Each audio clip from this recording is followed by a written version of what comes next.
Que Dieu nous bénisse. Hiyo ndio tumaini yetu. C'est là notre espérance. Tunajua siku moja Nous savons que Bwana wetu atakuja. notre Seigneur reviendra. Atakuja kutuchukua Il viendra nous prendre na tutaenda, et nous irons à sa rencontre. sababu alisema pale yeye atakuwa na sisi tutakuwa. Parce qu'il a dit là où il sera, nous y serons aussi. Njo matumaini yetu sisi wa Kristo. C'est ça l'espérance de nous qui sommes chrétiens. Kama akungelikuwa ile S'il ahadi, n'y avait pas cette promesse, hata imani yetu haingekuwa na maana. même notre foi serait vaine. Njo sababu tuko tunaonyana, C'est pourquoi nous nous exhortons tujipe moyo, afin d'avoir de l'espérance. tusiangalie matatizo ya hii Nous ne dunia, puissions pas regarder aux difficultés de ce monde. sababu Biblia inasema Parce que la Bible dit, mateso ya hii wakati les souffrances de ce temps présent, kulinganisha na ile utukufu wenye tuko si tunatazamia, nous les comparons avec la gloire que nous nous attendons, habina hata karibu. ces choses ne sont jamais comparables. Tuvumilie Soyons patients na Mungu atakuja, et Dieu reviendra. mashida itaisha, Les difficultés prendront fin. magonjwa itasimama, Les maladies s'arrêteront. tutafurahia na Bwana milele na Nous milele. allons nous réjouir avec le Seigneur à perpétuité. Na Biblia inasema Et la Bible dit, mufarijiane na hii maneno. consolez-vous, exhortez-vous avec ces paroles. Wakati unakumbuka Kristo eko nakuja, Quand tu te rappelles de la venue de Jésus-Christ, utatosha mkono kuchafu. tu vas ôter ta main sur la joue. Mungu atubariki. Que Dieu nous bénisse. Tunasalimia wapendwa wote magharibi ya leo katika jina la Yesu Kristo. Saluons tous les bien-aimés ce soir au nom de Jésus-Christ.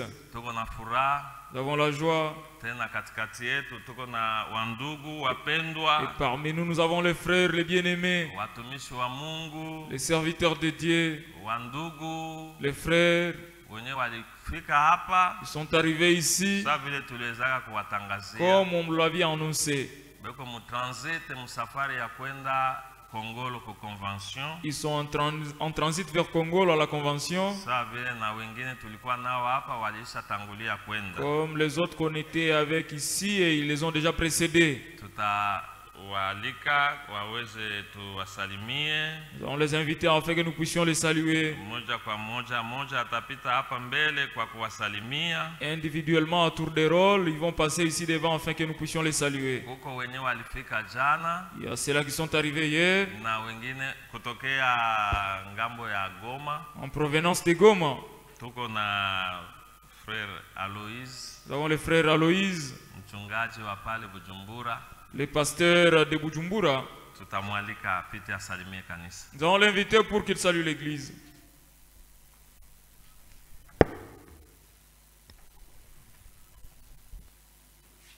Bwana Mungu awabariki nyinyi wote. Que le Seigneur Dieu vous bénisse tous.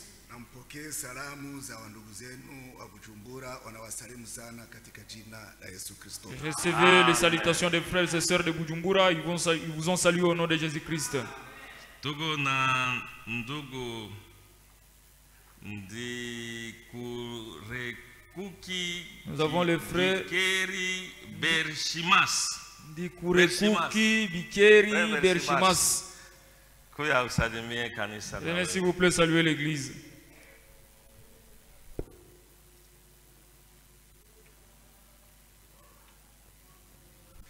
Nasalimu watakatifu ndani ya jina tukufu la Yesu Kristo. Saluons les saints au nom de Jésus-Christ. Mimi ni ndugu yenu Berkimas kutoka Goma. Je suis votre frère Berkimas en provenance de Goma. Kasika. Kasika. Mungu awabariki. Que Dieu vous bénisse. Tuko na frère Uwimana Jean kutoka pale Uganda. Nous avons le frère Urimana Jean en provenance Frère Jean. d'Uganda.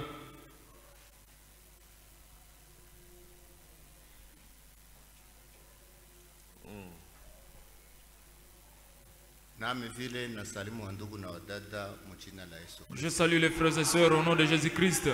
Mpokee salamu za wandugu wa Uganda. Recevez les salutations de vos frères et sœurs de Uganda. Mungu awabariki. Que Dieu vous bénisse. Ni mchungaji wa pale Kampala. C'est le pasteur de Kampala. Tuko na ndugu Hakiza Ngabeki Théophile. Nous avons le frère Akizangabeki Théophile. Naye ni mchungaji wa kule Kasika. Karibu C'est le frère. pasteur de Kasika. Soyez le bienvenu, mon frère. Bwana wabariki. Que le Seigneur vous bénisse. Tunawasalimu jina la Bwana wetu Yesu Kristo. Nous vous saluons dans le nom de notre Seigneur Jésus-Christ. Wa ndugu zenu walitubebesha salamu. Vos frères nous ont chargés de leurs salutations Muzipokee mu jina la Bwana et wetu. recevez-le dans le nom de Jésus-Christ. Mungu atubariki. Que Dieu nous bénisse. Mwekipe yenye ilifika jana kulikuwa na ndugu yetu Philippe Dans l'équipe qui est arrivée hier, on avait notre frère Philippe Mvuyekure, Mvuye- mchungaji wa Bunia. Vuyekure, le pasteur de Bunya. Me yeye aliondoka asubuhi sababu reservation yake ilikuwa ya kuondoka leo kwenda Kongolo. Lui est parti le matin parce que sa réservation était prévue Me aujourd'hui. aliacha na wasalimia. Et il nous a laissé vos salutations. Mutamuona wataki wataweza kurudia. Vous allez les voir à leur retour. Na wandugu hawa watano ndio walifika jana. Ce sont les 5 frères qui sont arrivés hier.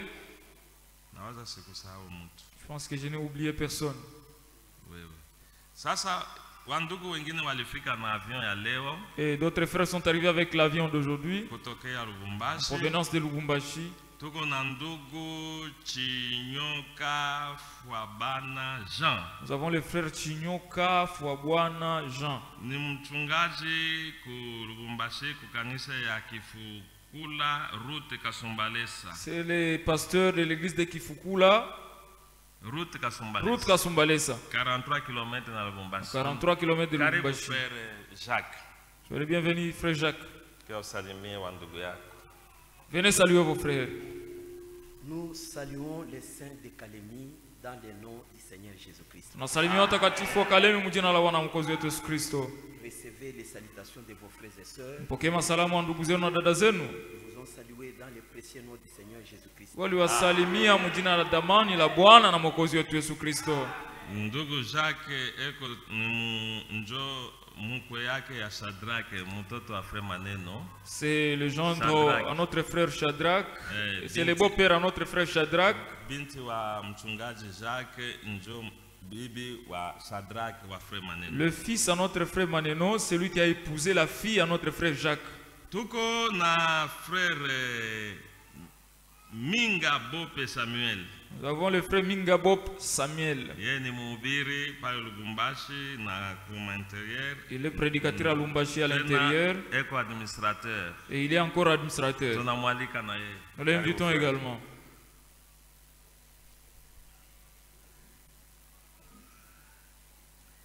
Que Dieu vous bénisse. Mungu amibariki. Moi, c'est votre frère Minga Bope. Mimi ni ndugu yenu Minga Bope. Je viens de l'assemblée de Likasi, Ninatoka kwa makutano ya Likasi. où je suis serviteur Kule niko mtumishi et na administrateur. mzamini. Et j'ai une église où je suis Na berger, niko na kanisa ambayo niko mchungaji. à Kamikolo, Kule kukamikolo. à 30 km vers la source du fleuve Congo. 30 km kule kwenye fleuve Kongo inaanzia. Les frères et sœurs de Kamikolo Ndugu na wadada wa Kamikolo m'ont chargé walinipatia de uzito vous saluer mpate kunisalimia au nom du Seigneur Jésus-Christ. jina la Bwana Yesu Kristo. Ya, Mungu akubariki. Que Effectivement, Dieu c'est- vous bénisse. ni Likasi. C'est le serviteur de Dieu de Likasi. Na tuko na frère Mpatemba Kalala François. Nous avons le frère Pantemba Kalala François. Yeye ni mwaminifu wa pale Lubumbashi, Il est croyant de Lubumbashi, me mara mingi anaendaka na yeye kuasiste kuma convention mais le plus souvent il a l'habitude, il part assister à des conventions.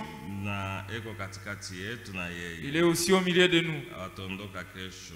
Il va partir aussi demain. Bote batenda lundi. Ils partiront Frère, tous le lundi. Frère François, unaweza kusimama wakuone? Frère François, vous pouvez vous lever afin que le frère et sœur vous voient. Mungu akubariki. Que Dieu vous bénisse. Voilà. Tuko vile vile na frère Andrik Ilunga Ebondo. Nous avons également le frère Andrik Ilunga Ebondo. Yeye ni mwimbaji kukorale ya Lubumbashi. Il est chanteur à la chorale de Lubumbashi. Na yeye alikuwa msafari eko katikati yetu. Unaweza Il était kusimama. aussi en voyage. Vous pouvez vous lever. Mungu akubariki. Que Dieu vous bénisse. Eko vile vile na ma micro, mabitu mbalimbali. Il y a aussi des micros et différents instruments Bene binaweza kusaidia makanisa inapenda kununua. qui pourront assister ou aider les églises qui veulent acheter. Hatukuponda muda hapana, Nous n'avons pas perdu le temps. hata kusalimiana ni neno ya Mungu. Même se saluer, c'est la parole de Dieu. Tunaamini vile. Nous croyons ainsi. Ese kanisa tunawasalimia. Est-ce qu'Église, nous les saluons tous? Mungu awabariki. Que Dieu vous bénisse. Hivi tunasimama juu ya kusoma neno la Et si Mungu. nous allons nous lever pour lire la parole de Dieu, Dakika chache na dans bakia quelques minutes restantes, tuweze kuonyana na neno ya puissions Mungu. nous exhorter avec la parole de Dieu. Sababu mtu haishi kwa mkate Parce tu, que l'homme ne vivra pas de pain seulement, lakini kwa kila neno ni kutoka mkinywa ya Mungu. mais de toute parole qui sort de la bouche de Dieu. Tunasoma katika Hebreu chapitre 10 Nous lisons dans kitabu cha Waebrania sura ya 10, verset 6 à 9. mstari wa 6 mpaka wa 9. Tu n'as agréé ni holocauste ni sacrifice pour les péchés. Wewe hukukubali sadaka kuteketeza au sadaka juu ya dhambi. Alors j'ai dit, voici je viens. Nami nikasema, tazama basi mimi nakuja. Dans le rouleau du livre, il est question de moi. Basi mkile kitabu imeandikiwa juu yangu, Pour faire, oh Dieu, ta volonté. o Mungu, ili nipate kufanya mapenzi yako. Après avoir dit d'abord, Kuisha mbele ya kusema kwanza, tu n'as voulu et tu n'as agréé ni sacrifice ni offrande, wewe haukupenda wala hukukubali sadaka wala toleo ni holocauste ni sacrifice pour les péchés. wala sadaka ya kuteketeza wala sadaka juu ya dhambi, C'est qu'on offre selon la loi. ile ambayo inatolewa kulingana na sheria. Il est dit ensuite, Basi baadaye inasemewa, voici, tazama je viens pour faire ta volonté. mimi nakuja ili nipate kufanya mapenzi yako. Mungu abariki usomi wa neno mu jina la Yesu Que Kristo. Dieu bénisse la lecture de la parole au nom de Jésus-Christ.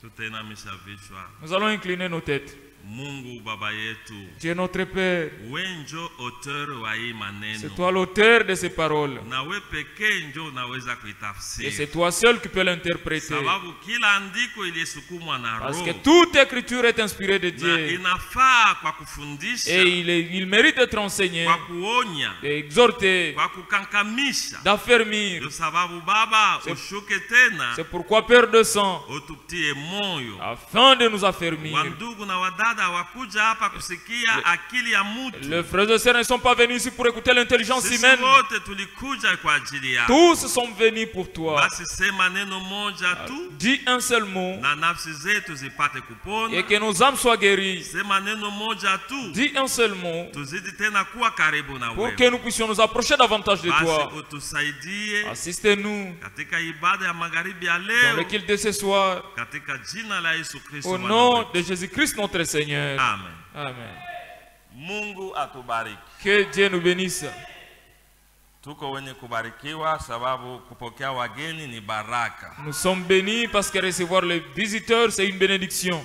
na wandugu wanatoka mafasi mbalimbali wanapitia hapa kwa kuelekea kwenda Kongolo. Sasa Et tulisema les frères sont venus de différents endroits. Ils ont une destination vers Congolo, comme nous l'avions dit. Mungu awabariki kwa yote mnaweza kufanya juu ya mapokezi yao. Que Dieu vous bénisse pour tout ce que vous avez fait pour les accueillir. Huko waliandaa chakula, Il y en a qui ont préparé à manger. waliandaa nafasi Il y en ya a qui ont kulala. préparé les chambres pour dormir. Biblia inasema bakretien banikaka hospitalier. La Bible dit Wakupokea que wageni. les chrétiens sont hospitaliers. Mungu atubariki Que Dieu nous bénisse. na awabariki watumishi wa Mungu na wandugu wote wako katikati yetu. Qu'il bénisse les serviteurs de Dieu et tous les frères qui sont au milieu de nous. Tuko tunazungumza juu ya neno inasema Nous parlons au sujet d'un thème intitulé kufanya mapenzi ya Mungu. Faire la volonté de Dieu. Amen. Amen. Hiyo njo iko shauku ya kila mtoto wa Mungu. Ça, c'est le désir de tout enfant de Dieu. Kufanya mapenzi ya Mungu. Faire la volonté de Dieu. Hata Bwana wetu Yesu Kristo Même notre Seigneur Jésus-Christ, wakati alikuja hapa kudunia, quand il est venu sur la terre, sawa vile tunasoma hapa mu Biblia, comme nous venons de le lire dans la Bible, yeye kazi yake na susi yake ilikuwa ni kufanya mapenzi ya Mungu. lui, son souci, c'était seulement de faire la volonté de Dieu. Amen. Na kila Mkristo wa kweli Et chaque véritable chrétien, susi yake ni kufanya mapenzi ya Mungu. son souci, c'est celui de faire la volonté de Dieu. Sababu kufanya mapenzi ya Mungu Parce que faire la volonté de Dieu, ni kufanya kile Mungu anapenda. C'est faire ce que Dieu désire. Na sisi wa Kristo, Et nous chrétiens, tuko watumwa na wafungwa wa Bwana Yesu Kristo. nous sommes esclaves et prisonniers de notre Seigneur Jésus-Christ. Ndio sababu haukuitwa ufanye tu bile wewe unapenda. C'est pourquoi vous n'êtes pas appelés pour faire selon votre désir. Sababu ukifanya bile wewe unapenda utajikoroka. Parce que si vous faites votre volonté, vous finirez par tomber. Tulisoma katika Warumi sura ya 12. Nous avions lu dans le livre de Romains chapitre 12, Mstari wa kwanza na wa pili. à son premier et deuxième verset, Paulo anasema, Paul dit, napenda je désire muweze kuwa transformé. que vous soyez transformés. Acha tusome mbele. Lisons un peu. Romains chapitre 12, Warumi sura ya 12, verset 1 à 2.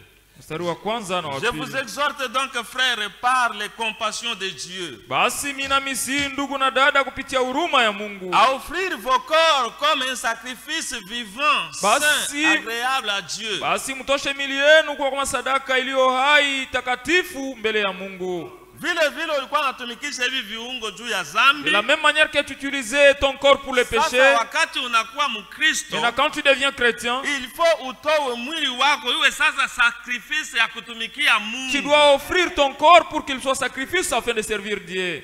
Anaendelea anasema, Continue en disant, ce qui sera de votre part un culte raisonnable. ile kwenu ngambo yenu nje itakuwa ibada yenye kumpendeza Mungu. Ne vous conformez pas au siècle présent, Basi msifananishe na karne ya sasa, mais soyez transformés par le renouvellement de l'intelligence, lakini mugeuze kupitia kurudishiwa upya kwa akili, afin que vous discerniez quelle est la volonté de Dieu, ili mupate kutambua au kupambanua mapenzi ya Mungu ni gani, ce qui est bon, kenye kwa kizuri, agréable et parfait. kya kumpendeza na kamilifu. Il faut kupambanua, kudiscerner Vous mapenzi ya devez Mungu discerner ni la nini. volonté. Quelle est la volonté de Dieu? Hapana kutembea tembea, hatuko tena batu vile tulikuwa batu mumadini. Nous ne sommes pas comme des religieux. Mumadini mule kila mtu analeta yake mawazo. Dans les religions, chacun peut apporter Mais ses sisi pensées. sawa vile kanisa na watoto wa Mais Mungu, nous, en tant qu'Église et enfants de Dieu, tunapasha kujua mapenzi ya Mungu ni nous nini. devons savoir quelle est la volonté de Dieu. Hata mu Ephésiens chapitre 5 verset 17, Bible Même inasema dans hii Ephésiens maneno. 5, verset 17, la Bible dit, C'est pourquoi ne soyez pas inconsidérés. njo kwa maana musikuwe watu bakusula, Musikuwe batu bapumbafu. ne soyez pas inconsidérés, Mais comprenez quelle est la volonté du Seigneur. lakini muelewe mapenzi ya Bwana ni gani. Faut kujua mapenzi ya Mungu. Vous devez connaître la ni volonté nini. de Dieu. Que c'est quoi la volonté de Dieu? Amen. Amen. Mungu alikuita haina juu ufanye mapenzi yako. Dieu t'a appelé, c'est pas pour que tu fasses ta volonté. Mungu alikuita juu ufanye mapenzi yake. Il t'a appelé afin que tu puisses faire ou Maintenant, accomplir sa il faut uelewe volonté. mapenzi ya Mungu ni Il nini. faut comprendre qu'est-ce que la volonté de Dieu. Sababu wakati kufanya mapenzi ya Mungu, Parce que faire la volonté de Dieu, tulisema ni kufanya kile Mungu anapenda. nous avions dit, c'est faire ce que Dieu désire. Ni kufanya kile Mungu anasema. C'est faire ce que Dieu veut. Ni kufanya kile Mungu anaamuru. C'est faire ce que Dieu permet. Ce que Dieu ordonne. Ce que Dieu ordonne. Na kufanya kile Mungu anakushauria. Et faire ce que Dieu te conseille de faire. Sababu Mungu ndio conseiller mkubwa. Parce que Dieu, c'est lui le véritable conseiller. Tuliweza kusema jana Nous avions dit hier, hata au sujet ya mariage. même au sujet du mariage. Biblia inasema mproverbe, La Bible dit dans Proverbe, unaweza kurithi mali na manyumba na vous mashamba pouvez utarithi kwa wazazi. hériter de vos parents des maisons, de champs et des voitures. Mwanamke Mais mzuri la bonne femme anatoka kwa Bwana. vient de Dieu. Sasa kama wewe unataka kuoa wewe Mkristo, Mais si, unataka kuolewa. mais si toi chrétien tu veux épouser ou être épousé, Haupasi kwenda tu, shangazi ndio alisema. tu ne dois pas aller parce que la tante a dit. Mara mingi si bazazi tunapendaka sa, napenda uoe ule. Le plus souvent, nous parents, nous avons Mais tendance ça- d'influencer les enfants. Wewe mzazi unaweza kuona hii. Mais toi, parent, tu peux voir l'apparence. Mais Mungu eko naona roho. Mais Dieu voit le cœur.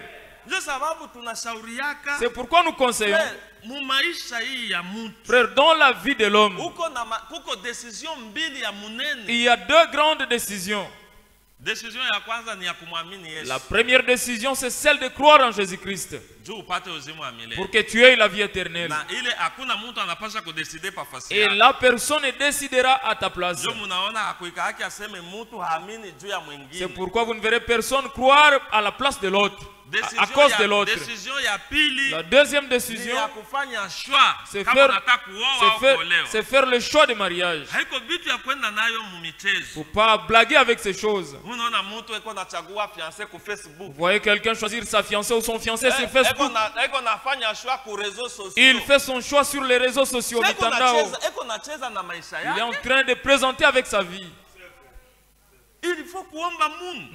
Il faut prier Dieu. Ndio vile hata ndugu Frank eko na shauri. C'est ce que le frère Franck nous conseille. Kama unaanza kwenda. Il dit, uko naenda na assurance. Quand tu pars, tu dois avoir l'assurance. Hautaenda pa hii nyumba. Tu peux pas aller dans cette maison, tu sollicites. Banakatala. Il refuse. Unaenda kwa ule fille. Tu pars chez l'autre fille, elle refuse. Unaenda kwa mwingine. Tu pars chez une autre, elle refuse. Kisha unaanza frère, mimi naona tu. Et puis tu commences à dire, basere beko bananikatala. mon frère, je vois que les sœurs ne veulent pas de moi.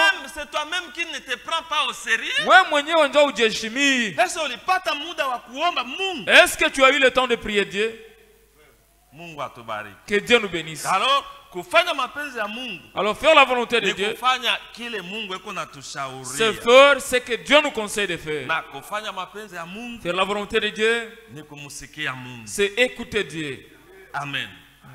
Jean chapitre 8 verset 47 inasema Yohane 8:47 inasema celui qui est de Dieu ule mwenye kuwa wa Mungu écoute les paroles de Dieu. yeye anasikiaka maneno ya Mungu. Na anaendelea anasema vous n'écoutez pas parce que vous n'êtes pas de Dieu. Il continue en disant amusikii juu mwe sio ba Mungu. Kama usikiaki maneno ya Mungu. Si tu n'écoutes pas les paroles de Dieu, écouter hii. Kusikia huku haiko vile tuko pale na masikio huko nasikia. C'est pas tel que nous sommes là avec les oreilles en train d'écouter. Parce que hata mlevi anaweza kuya anasikia ndiko wanasema nini na même un ivrogne peut venir ici et il écoute qu'est-ce qu'ils sont en train de dire et il part. Par la Bible inasema celui qui a des oreilles entende ce que l'esprit dit. Là la Bible dit ule mwenye kuwa na masikio asikie kile roho inasema ukanisa. Ni kusikia na kutenda, kuobéir. Écouter ça signifie écouter et mettre en pratique, obéir à ce qui est dit. Kama kweli tungelikuwaka nasikia vile Biblia inasema. Réellement si on comprenait ce que la Bible dit ici. Unaweza kuconcevoir, unaweza kuelewa. Est-ce que tu peux comprendre un homme, un frère avec une sœur, anakuya anasikia neno. Il vient écouter la parole. Kisha anatoka anaenda ku rendez-vous. Et après ils sortent pour aller au rendez-vous. Kwa hôtel. Dans un hôtel. Alisikia. Est-ce que vous allez dire qu'il avait écouté? Non. Mungu atubariki. Que Dieu nous bénisse. Donc il faut kujua mapenzi ya Mungu, kufanya mapenzi ya Mungu. Donc, il faut savoir faire la volonté de Dieu. Ni kuobéir. C'est obéir. Ni kujisoumettre kwa kile Mungu anasema. C'est se soumettre à ce que Dieu dit. Najua nini tunajisoumettre? Et pourquoi nous nous soumettons? Parce que tunamfaire totalement confiance. Parce que nous lui faisons totalement confiance. Mtu anaweza kukudanganya. Un homme peut te tromper. Mungu hawezi kukudanganya. Mais Dieu ne trompe jamais. Wala Mungu hakwaki najitromper. Ou Dieu ne commet jamais d'erreur. Maandiko Biblia inasema. La Bible dit. Romains chapitre 3 verset 4. Warumi 3 mstari wa 4. Kuna mtu wote que chaque homme, ayulikane kwa Mungu. Que tout homme soit reconnu comme menteur. Mungu peke yake. Mais seul Dieu. Ndio wa kweli. Pour vrai. C'est sababu hata unakamata decision gani. C'est pourquoi quelles que soient les décisions que vous pouvez prendre. Kama tu neno ya Mungu inaanguka pale. Si la parole de Dieu frappe sur ça. Ndio pale tunajuaka kama uko mtoto wa Mungu. C'est là où nous nous réalisons si tu es réellement enfant de Dieu ou non. Mtoto wa Mungu. Un enfant de Dieu. Banamuletea neno. On lui apporte la parole. Alikuwa ishakamata decision fulani ya kwenda ku gauche. Il avait déjà pris une décision d'aller à gauche. Neno ya Mungu inajua kumweleza haupasi kwenda ku gauche ni droite. Mais la parole de Dieu lui dit il faut pas aller à gauche, il faut aller à droite. Anasema frère. Il dit ndugu. Mie sa vile mtu niko na makosa. Moi en tant qu'homme je suis fautif. Mais je suivrai ce que la parole de Dieu me dit. Hata kama même si tu ne comprends pas. Comme Abraham, notre père dans la foi. Il a dit comme Dieu a dit. J'obéirai. Amen. Amen. Et faire la volonté de Dieu. C'est pas faire la volonté d'un homme. Ce n'est pas faire la volonté des hommes. Ce n'est pas faire la volonté des hommes. Ne pas faire sa propre volonté. Hapana kufanya mapenzi yako wewe mwenyewe. Frère, moi j'aimerais seulement faire ça. Nous avions dit hier ici, même au sujet de notre accoutrement. Dès que unasikia tu diacre ama frère anakuelezea sir ingo naona sana quand un frère on t'exhorte au sujet des habits et que tu as l'esprit de Christ en toi, tu ne peux pas commencer à te chamailler avec l'homme qui t'a... Non, tu vois, c'est normal.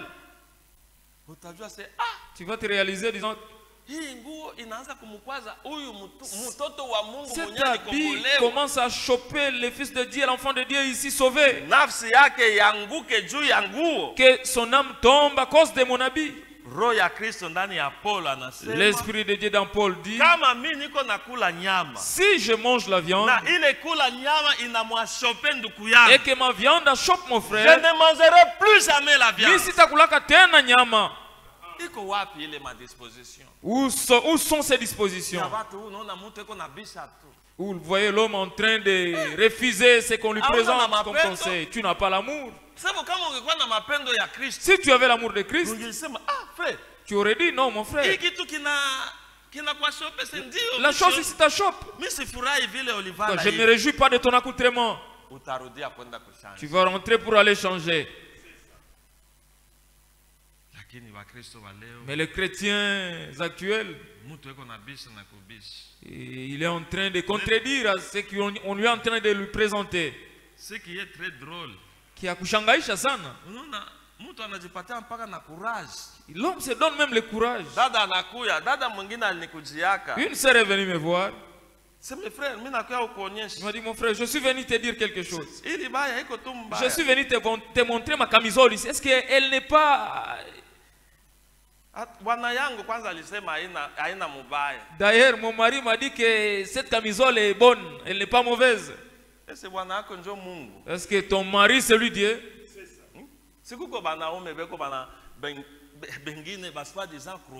Il y a les autres hommes qui sont les soi-disant croyants qui disent, moi j'aimerais voir une femme en pantalon. Il donne le pantalon à sa femme dans la chambre. Et elle aussi est joyeuse. Vraiment. Je me tourmente seulement en train d'envier les femmes en pantalon. Alors que tu as ces formes ici. L'amour du monde mapendo ya dunia est encore en lui.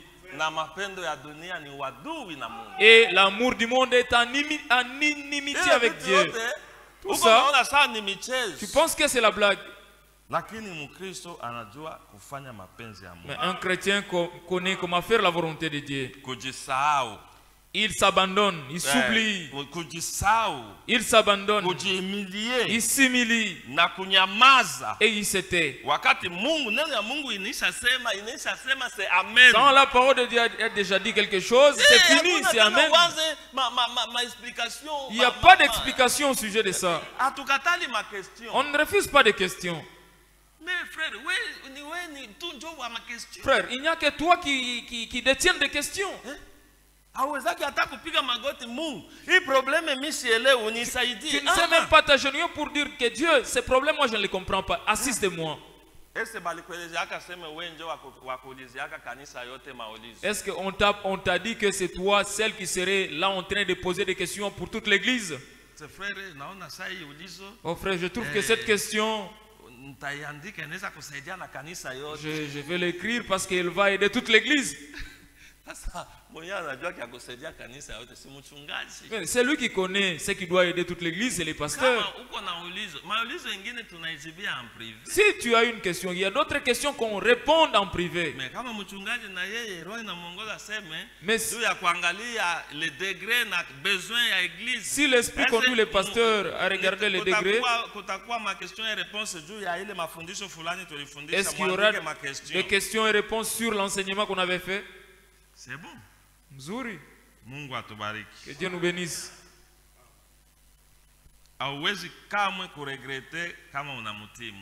Jamais tu ne regretteras si tu obéis à Dieu.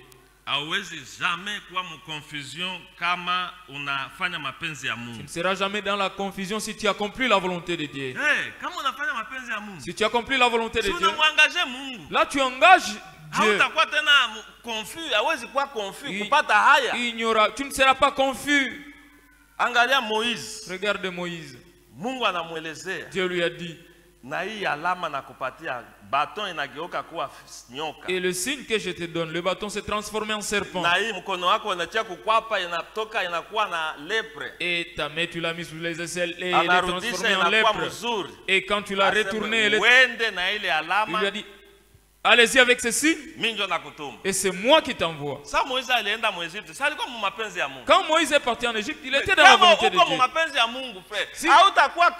Si tu es dans la volonté de Dieu, tu ne seras jamais confus. Quand ils sont arrivés devant Pharaon, on lui a dit, Pharaon a dit, qu'est-ce qui prouve que Dieu vous a envoyé? Ils ont pris le bâton. Aaron jette le bâton. Il a jeté le bâton et il s'est transformé en serpent. Moïse a dit, oui, ça marche. Pharaon a dit, ces choses, attendez. Il a appelé ses magiciens. Janès et Jambres sont venus. Ils ont jeté aussi leur bâton. Ils se sont transformés en serpents. Moïse était dans la volonté de Dieu. Ce n'est pas son affaire. C'est Dieu même, lui-même qui va s'en occuper. Est-ce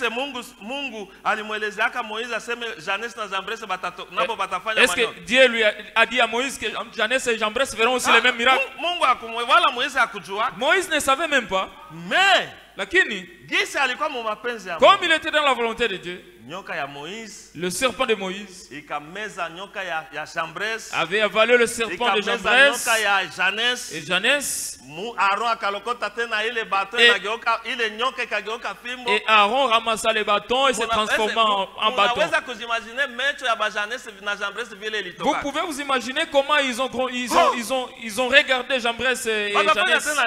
Qu'est-ce qu'il devait faire? Leur serpent était déjà avalé. Comment ils allaient encore les sortir de là? C'est pourquoi si tu fais la volonté de Dieu, tu ne seras jamais confus. Tu ne seras jamais confus.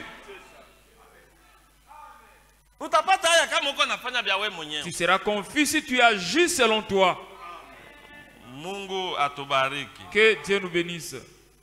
Na kufanya mapenzi ya Mungu et faire la volonté de Dieu, haina makosa hapana. C'est pas une erreur. C'est une bonne chose. Ni kitu kizuri. Sababu Mungu anakujua. Parce que Dieu te connaît. Na anajua kabla auya bebewa hata mimba mtumbo ya mama yako. Et il t'a connu avant que tu ne sois conçu. Mungu alikujua. Dieu t'avait connu. Et c'est lui qui nous donne son souffle aujourd'hui. Et nos souffles de vie sont entre ses mains. Si tu fais la volonté de Dieu, ce que Dieu te demande, ce n'est pas une erreur. Jésus qui est notre modèle, il est venu faire la volonté de Dieu. Jean chapitre 6 verset 38. Si tu lis dans Jean 6 38. Jean 5 verset 30. 5 verset 30. Bible inasema alikuja kufanya mapenzi ya baba aliyemtuma. La Bible dit il est venu faire la volonté de son père qui l'a envoyé. Jean 4 verset 34.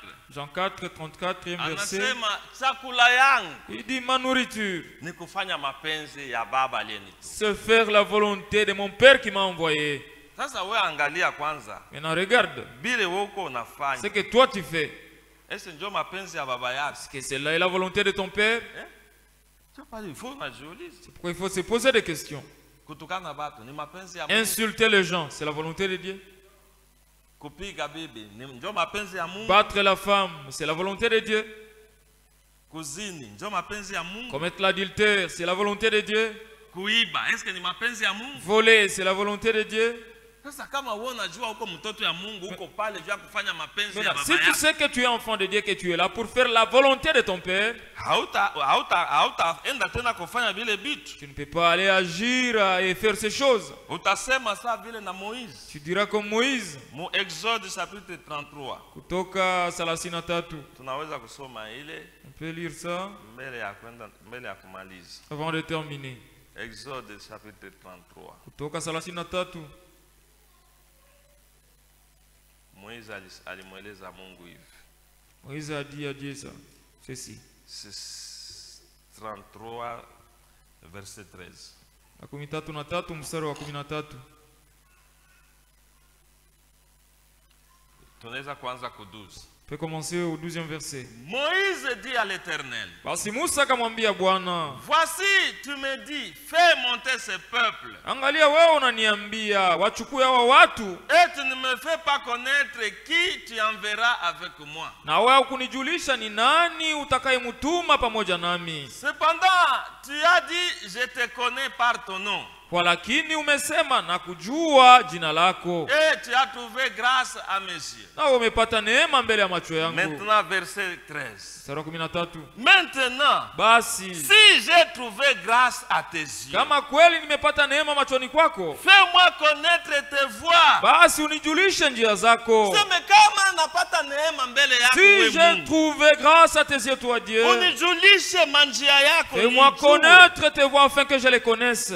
Sababu manjia ya Mungu njoo iko haki. Parce que les voies de Dieu sont justes. Si j'ai trouvé grâce à tes yeux, kama nimepata neema machoni pako, fais-moi connaître tes voies. Basi unijulishe njia zako.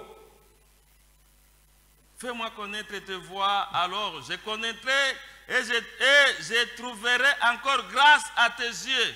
Basi unijulishe njia zako nami nipate kukujua na nipate tena neema mbele ya macho yako. Sababu hapana kutembea mu manjia zako. Parce qu'il faut pas marcher dans tes propres voies. Mais il faut ujue manjia ya Mungu. Tu dois te réaliser des voies de Dieu.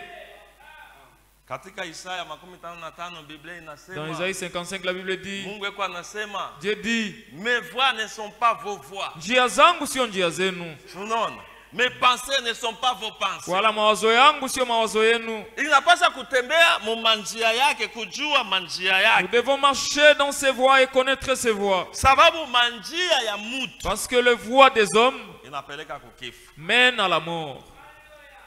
Amen. Inapeleka kukifu. Mènent à la mort.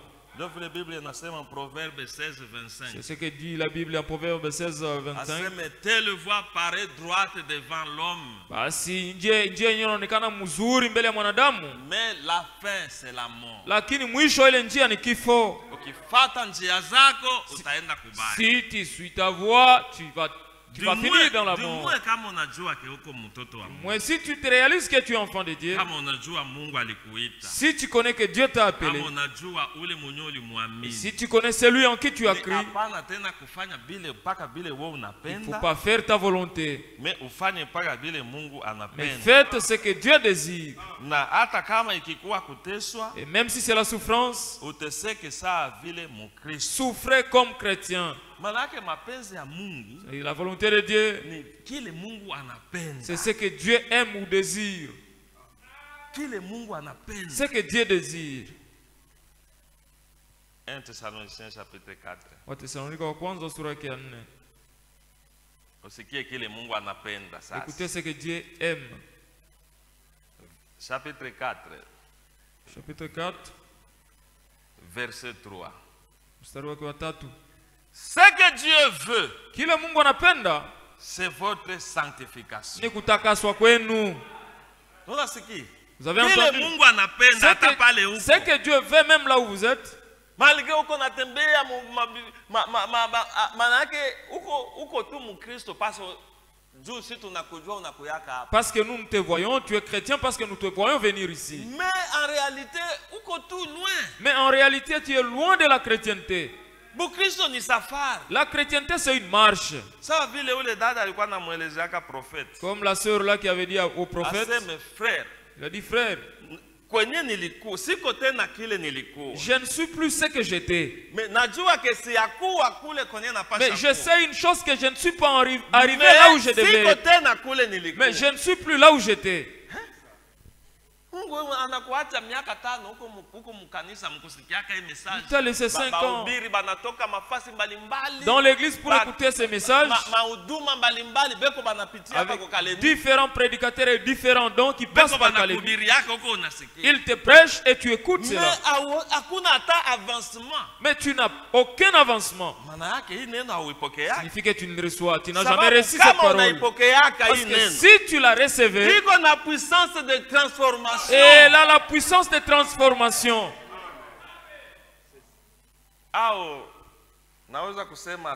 Ou je peux dire encore,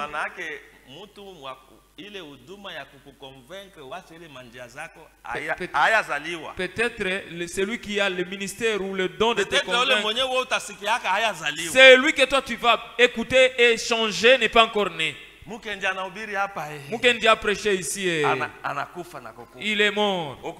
Tu es tel que tu es. Alimasi a prêché. Il est décédé. Tu es tel que tu étais. Les Mwamba sont venus. Les Aloïs sont venus. Les Kabongo sont venus. Les autres sont venus. Même si je te demandais le nombre de prédicateurs qui ont déjà défilé ici, tu ne sais pas. Mais ce que tu connais, c'est que tu es tel que tu étais. Tu es le même. Si tu ne peux pas te poser des questions. D'abord, tu dois faire l'inventaire.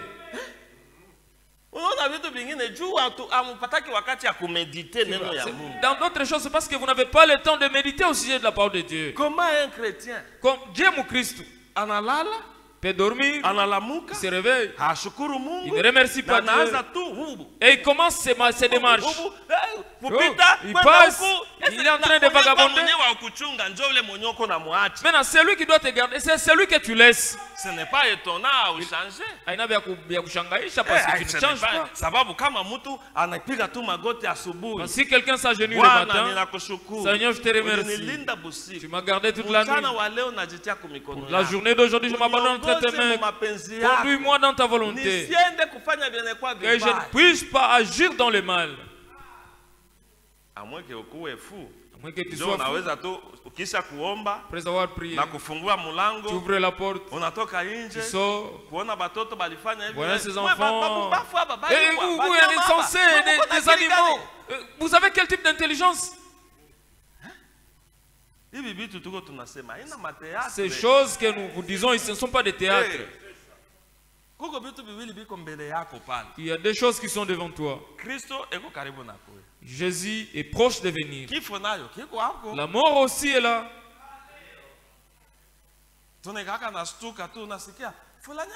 Souvent nous étonnons en disant que tel est mort. Au lieu de méditer en disant mon Dieu, si celui-là était moi, avec les histoires qu'ils sont en train de faire, rangeons-nous à la volonté de Dieu. Être chrétien, c'est faire la volonté de Dieu. La volonté de Dieu, c'est sa parole. Ce qu'il interdit, il interdit. Ce qu'il n'aime pas, toi aussi tu n'aimes pas. Tu ne peux pas commencer à faire des choses ce que la parole de Dieu vous refuse de faire, c'est ce que vous faites. Les prédicateurs sont devenus comme des fous. Ils parlent, mais toi tu ne changes pas. Tu n'abandonnes pas ton caractère. Ça kumwish, wewe unapenda nini? Tu veux quoi? On ne se moque pas de Dieu. C'est que l'homme aura semé, c'est ce qu'il va récolter. Et en plus nous te disons, le ciel n'appartient pas à ton pasteur. Le ciel n'est pas pour ton père. Il n'est pas pour ton mari. Le ciel n'est pas pour tes enfants. Le ciel c'est pas pour ton oncle. Le ciel c'est le ciel de Jésus-Christ. Et c'est lui qui a dit, rien d'impur n'entrera.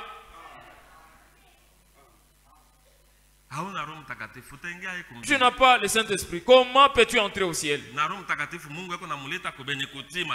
Et le Saint-Esprit, Dieu le donne à ceux qui obéissent à ses paroles. ne faut pas faire des mutualités ici. Moi, j'aime cette église parce que les gens s'assistent.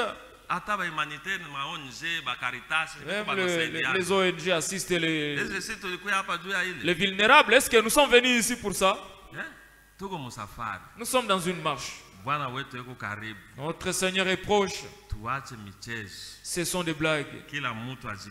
Que chacun se range à la volonté de Dieu. L'homme doit toujours méditer. Mais c'est ce que je viens de faire. Mais c'est ce que je viens de faire. Mais un homme, même s'il fait le mal, il ne sait même pas si c'était le mal. Donc ce que j'avais fait là, c'était un mal. Vous aussi, faites ceci, c'est le mal. Que voulez-vous qu'on fasse? Vous comprenez ce langage? Ça, c'est un langage de homme. Est-ce que c'est un langage chrétien? Les mondains ont un dicton disant: les insensés, wapumbavu, avec des souliers, des clous. Pas le konye ba malaika beko na ogopa ata kutia mkulu ya naenda et marche beko na tembea bilato vya misumari là où même les anges ils pensent qu'aller au ciel c'est comme c'est comparable ce n'est pas étonnant qu'on avait même un verset qu'on a été en ayo blague. C'est pas comparable de voir quelqu'un de prendre le verset, il est en train de plaisanter avec ça. Ma soeur, moi je te l'ai dit, je ne peux pas rater l'enlèvement.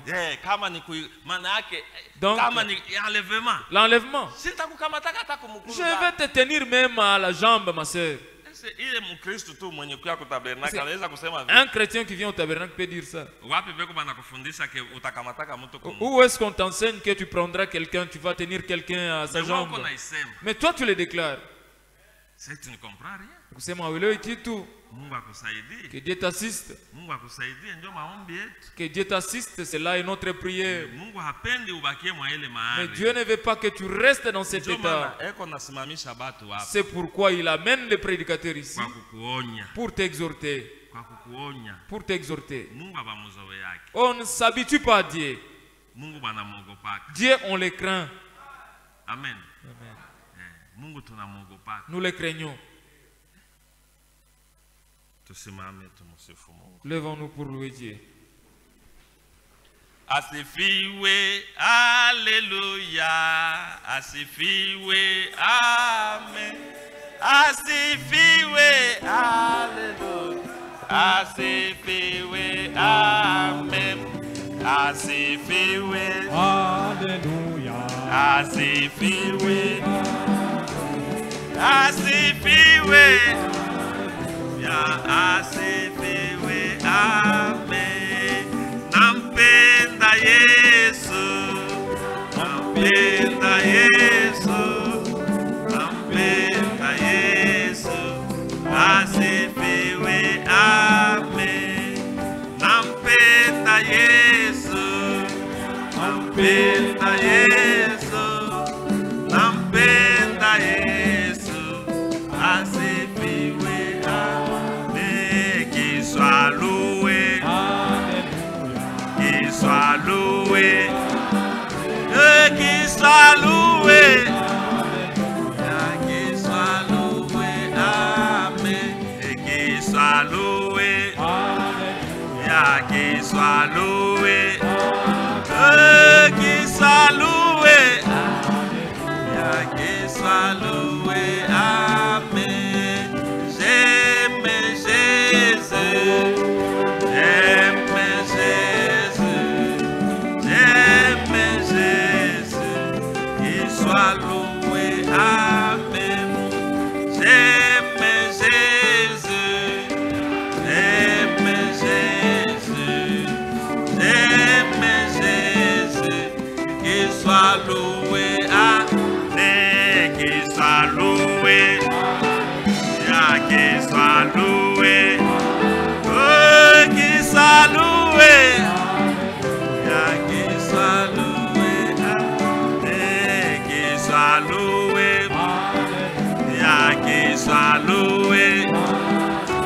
kisalue.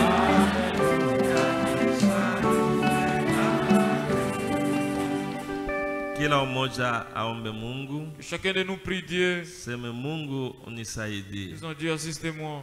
Niache kufanya mapenzi yangu. Afin que j'abandonne ma volonté. Nifanye mapenzi yako. Et que je fasse ta volonté. Nijipange nyuma ya neno lako. Je puisse me ranger derrière ta parole. Kama neno lako linasema kitu. Si ta parole dit quelque chose. Kenye mimi niko amo kibaya. Où je me retrouve dans le mal. Unisaidie nikiache. Assistez-nous afin que je puisse l'abandonner. Tuombe sisi wote. Prions tous.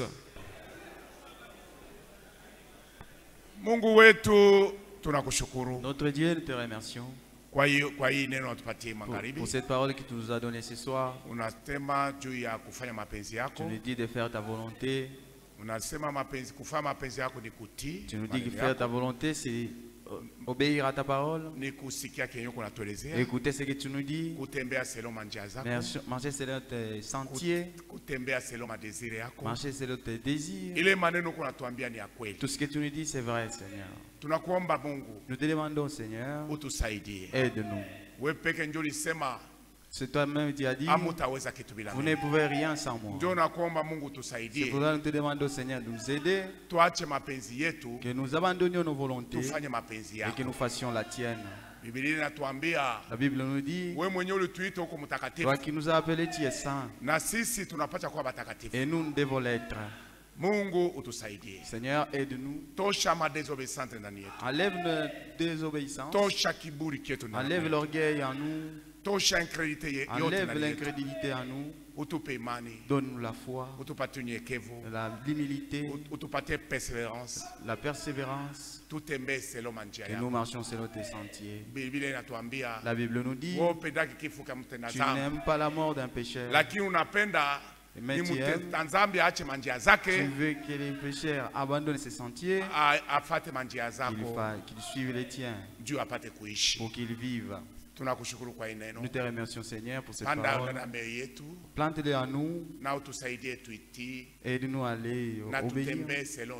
Et que nous marchions selon ses conseils. Bariki mtumishi wako unamwitizie magharibi. Bénis les serviteurs qui t'ont utilisé ce soir. Anapoteza nguvu. Il a perdu la force. Umrudishe nguvu. Redonne-lui. Na munjia yetu ya kurudia. Du chemin de retour. Uchunge kila mmoja wetu. Accompagne chacun de nous. Na kila mmoja wetu mufishe salama. Que chacun arrive à son séjour. Tunakushukuru katika yote. Nous te remercions à tout. Mujina la Yesu Kristo. Au nom de Jésus-Christ. Amen. Amen. Bwana Mungu atubariki. Que Dieu nous bénisse.